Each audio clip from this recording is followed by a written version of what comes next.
welcome to Uncommon Pilates.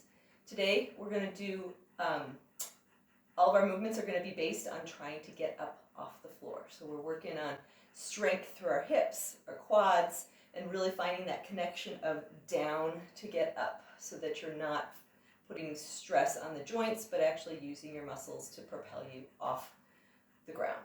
So you don't need any props. I'll try to give you some alternatives if you're not ready to be on the floor just yet. There'll be times where you can start at the top and work towards the bottom without actually going to the floor yet. So make a space and join me on the mat. True, so let's keep it simple. Now, don't you ever dare mistake that extra candle on your cake. Today we're going to start seated. You can even do this seated in a chair if you need to, if you're not ready to come down to the floor. And if you can't sit on the floor without being curved because of tight hamstrings or lower back, sit up on a block. For this first part, you can use a yoga block and just sit on it, which I think is what I will do. And we're just going to connect through our belly here. So take your hands, place them around like the heel of the hand hits your hip bones, fingers come around. We've got to really focus in on figuring out how do I get this area from hip bone to turn on when I need it to. So we're going to inhale and let your belly swell. So breathe into that belly and then exhale, pull that belly flesh in. And do that again, inhale. And then exhale. Now, if you do happen to have a band close by, keep going with that. If you happen to have a band close by, you could use it. And so actually I'll show you with the band. And if you have one close by, just stop the tape and go get it. But you're going to, as you exhale, you can pull on this to feel that sense of tightening your belly one notch tighter, as if you had a belt buckle that you wanted to put one notch tighter. And exhale and pull. But if you don't have a band, don't fret. Exhale and just pull your fingers like they're going to overlap, just to get that feel. And exhale. So when your fingers are starting to kind of overlap, that's your cue to pull those muscles away to create that space. So yes, you don't have that tactile feeling as well without the band, but you can still get the feeling. And do it one last time. Exhale and pull it in. Hold, hold, hold, and release. From here, keeping that in mind, you're going to come to a seated position with your legs about shoulder width apart, leaning on your hands. So I'm just leaning on my hands. Legs are comfortable distance, about shoulder width though, so they're not really narrow, they're wide. And you're just going to start to roll across the feet there and just shifting your hips. Don't worry about that pelvis at the moment, but we will come back to it. So just rocking back and forth. We're going to keep this going and add on. So as you rotate, let's say to your right, I'm going to rotate to your right, you're going to shift off that right hand and reach it out to the left. So let's just start adding that shift. Weight on your right hand, reach your left arm across.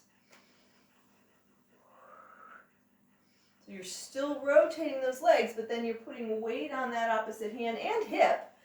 So I'm putting more weight on my left hip as I reach my right arm around, push into my right hand, reach my left arm around. If you want to get even more technical, you can think about pushing with this foot to propel you around as well. Let's do a couple more of these.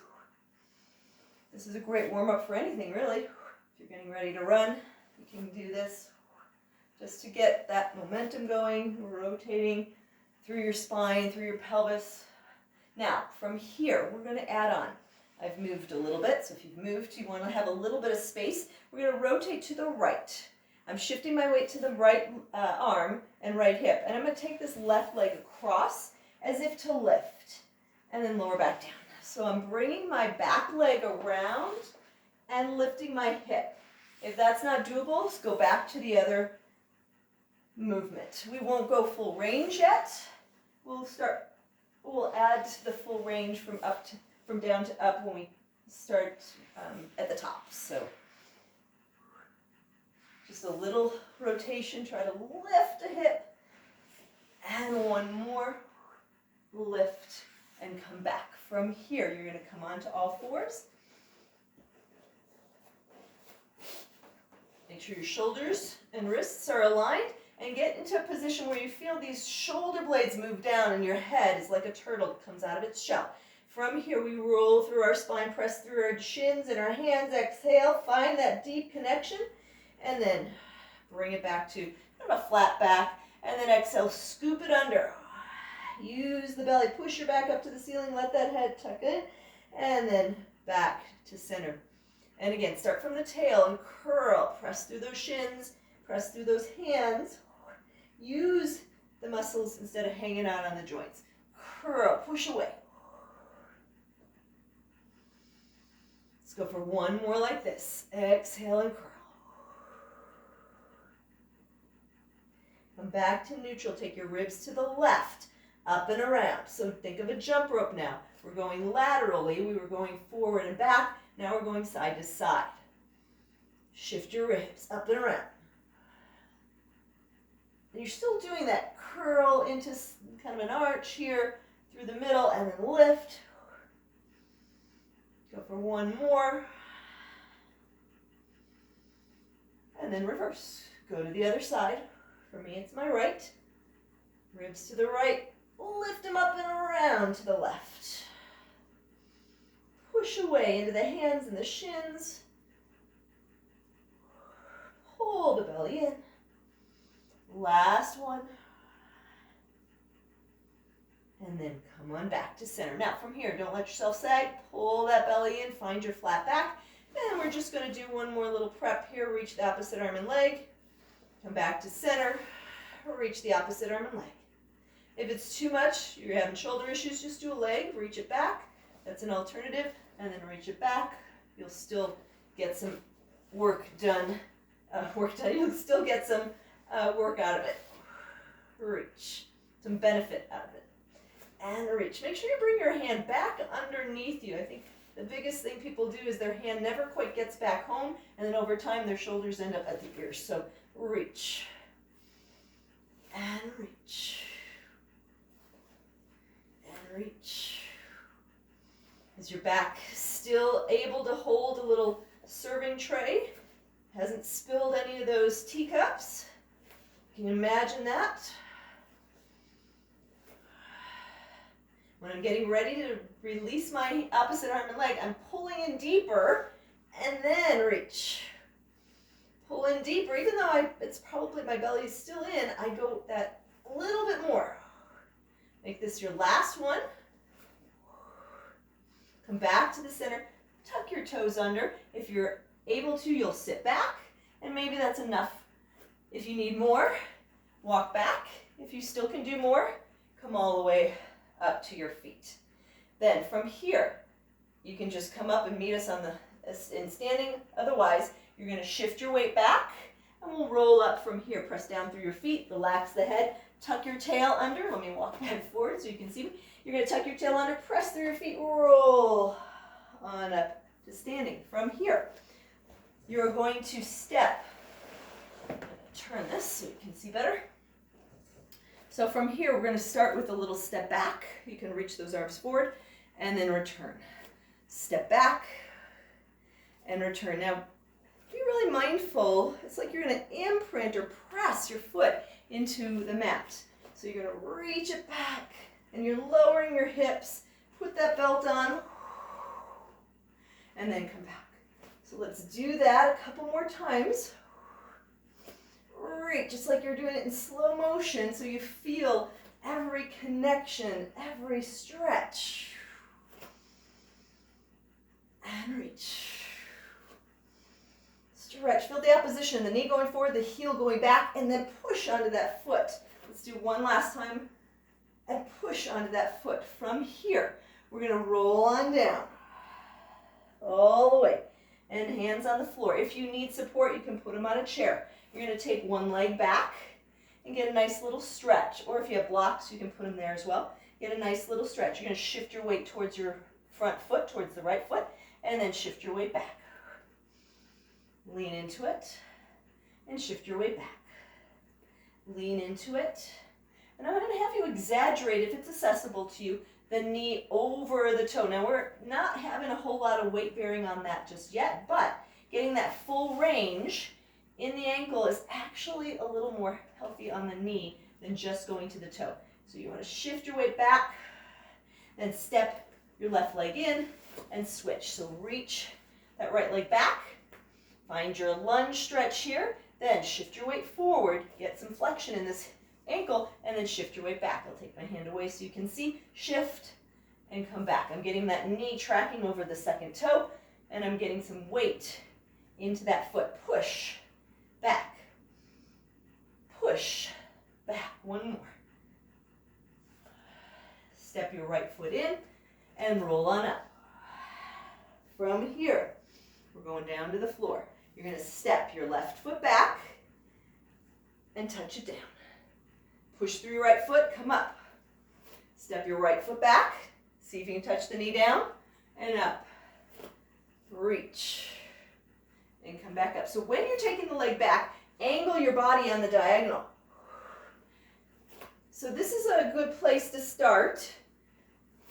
You just reach your leg and see if you can bend. If you're able to touch your knee down, great. If not, then that's just where you start. Everyone's going to be at a different place. Reach it back. You can use your hands for balance. Now, we're going to go down. We're going to take our right knee, well, for me it's my left. I have my left knee down. I'm going to bring my right knee down. Bring my left foot forward. Shift your weight over that leg. Now, as I shift my weight over this leg, I'm going to push with my heel, my glute, and I'm going to lift myself up. So we're going to do that again. Left leg back, right knee down, left leg forward. Come on up. Do it again. Back, back, forward. Shift your weight. And again. Back, back, forward. Shift your body weight. So I'm pushing through this leg and lifting it up. Let's go to the other side. So right leg down and down, or the other side, and forward. Shift and lift. So I'm getting my body weight over that leg, right? Left, right. Shift your body weight, your chest over, your thigh over that leg to bring you up. And again, right, left, right. Shift and lift. One more. The other thing is with the hips, bring them forward and carry yourself up. From here, we're going to take that left leg, take it behind you, get a little stretch on that hip. Breathe. And then switch sides, take your right leg behind the left, bend the left knee, get a little stretch. Now draw in and lift and release. Now, you can stop there if you want, or join me for the full from down to up. So little rotation. So hopefully I have enough space here. So I'm going to start rolling my knees to the right. I'm going to take my left leg around. I'm going to come back up. Here's our position that we were in. Push and come all the way up. So, sorry you can't see me. Let's try that again. So, I'm going to start here so you can see me better. So, I'm going to rotate my knees to the right. Take this left leg, swing it around, and I'm just keep spiraling. Rotate around. You come back to this almost squat position, push through the foot, and then come back up. Now you could go back down. You can go right leg down, sit on that hip, and back out to that spiral. But that may be for another day. So let's try the other side before we end. So I'm going to go to the left this time. I'm going to bring this right leg around, and I'm going to keep going. Think of the spiral. I'm going to go, and then I'm back to this squat. Oh, you can't see, sorry. Back to the squat, and then come back up. And then you can go down, lean back, sit on that hip, and let's try that one again because you didn't see very well. So you're going to bring the hip, bring the leg around. So I did my knees. I'm shifting my weight, and now I'm bringing this leg around. You can find your lunge here, push, and come to standing. Well, I hope you enjoyed that. If you did, feel free to subscribe or leave a comment. Other than that, I hope you have a great day.